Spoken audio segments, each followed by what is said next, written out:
try to increase your vocabulary pagka nandito kayo sa grammar check na to, no? There's nothing wrong in using very before adjectives, but I'll give you some options on saying some of them. Pag sinabi natin adjectives, ano ba 'yon? Yun po yung mga describing words.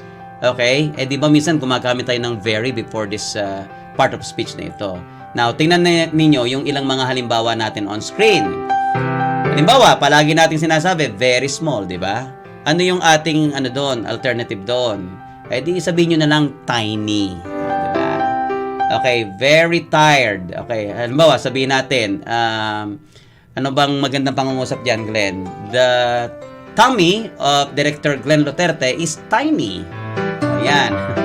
Very tired, exhausted, very cold, freezing, very scary. Lagi na lang tayong I'm very scared, di ba? Sabihin mo na lang, I'm terrified, terrifying.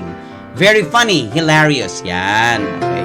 Pareho namang okay yan. Kaya lang, siyempre, magandang meron tayong ibang option. Ano pa? Very dirty. Naririnig nyo lagi yan, di ba? Yuck! Ew! Very dirty. Sabihin mo na lang, filthy. Oh, very confused, perplexed, very cute. Nako, sobrang gasgas na tong cute na to. Sabihin mo na lang, Engineer Dave, you're so adorable. O, diba? Oh, okay. Very beautiful, gorgeous, very angry, furious, very bad, awful. O, diba? O, dumako naman tayo sa, engineer, sa redundancies. Yung ating mga words dyan, moral lesson, 10 a.m. in the morning, if in case, written down, can't hardly wait. Negative, no? Yung moral lesson, pag sinabi mong moral, what is the moral of the story? Yun na yun eh. Yun na yung lesson eh. Alisin mo na yung lesson. That can stand alone. Yung moral, it can also stand alone, no? So, paghiwalayin mo na lang. Cross out mo yung isa dyan. 10 a.m., pag sinabi mong a.m., yun na talaga ang para sa umaga, di ba? Ginagamit natin. a.m., p.m., di ba? 10 a.m. in the morning, makulit na po yun. 10 a.m. na lang, or 10 in the morning, 10 o'clock. Yan.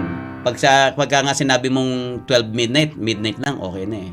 I'll see you at midnight, di ba? Okay, if in case, alisin mo na lamang yung in case. If, okay na yon. Written, pwede na. Alisin mo na yung down, cross out mo na yan. Yung can't hardly wait, dapat yon can, kung gagamitin mo yung ganon. Ha? Can hardly wait.